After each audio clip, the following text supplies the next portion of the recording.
2025 সালের প্রথম সূর্যগ্রহণ দেখা যাবে 29শে মার্চ। এই আংশিক সূর্যগ্রহণটি 2025 সালে সংগঠিত দুটি সূর্যগ্রহণের মধ্যে প্রথম হতে চলেছে। তবে বিশেষজ্ঞরা জানিয়েছে এই আসন্ন পূর্ণ চন্দ্রগ্রহণের মতো, যা ব্লাড মুন নামেও পরিচিত। তো আংশিক সূর্যগ্রহণটি শুধুমাত্র বিশ্বের প্রথম কিছু নির্দিষ্ট অংশে দেখা যাবে। এশিয়া, আফ্রিকা, ইউরোপ, আটলান্টিক মহাসাগর, আন্টার্কটিক মহাসাগর, উত্তর আমেরিকা এবং দক্ষিণ আমেরিকা থেকে দেখা যাবে এই মহাজাগতিক সূর্যগ্রহণ। উত্তর আমেরিকার বাসিন্দারা বছরের প্রথম সূর্যগ্রহণ ভালো করে দেখার অভিজ্ঞতা পাবেন, কারণ এটি সূর্যোদয়ের ঠিক কাছাকাছি সময়ে ঘটবে। দুর্ভাগ্যবশত ভারতের কোনো অংশ থেকে এই সূর্যগ্রহণ দেখা যাবে না, অর্থাৎ এই সূর্যগ্রহণটি ভারত থেকে অদৃশ্য। সূর্যগ্রহণ তখন হয় যখন চাঁদ সূর্য পৃথিবীর মাঝখানে আসে। চাঁদ যখন সূর্যকে সম্পূর্ণরূপে ঢেকে ফেলে তখন তাকে পূর্ণ সূর্যগ্রহণ বলা হয়।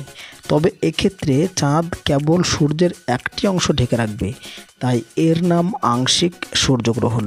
মজার বিষয় হলো, এটি সূর্যগ্রহণের পরে প্রায় 2 সপ্তাহ পর একটি চন্দ্রগ্রহণ হয়।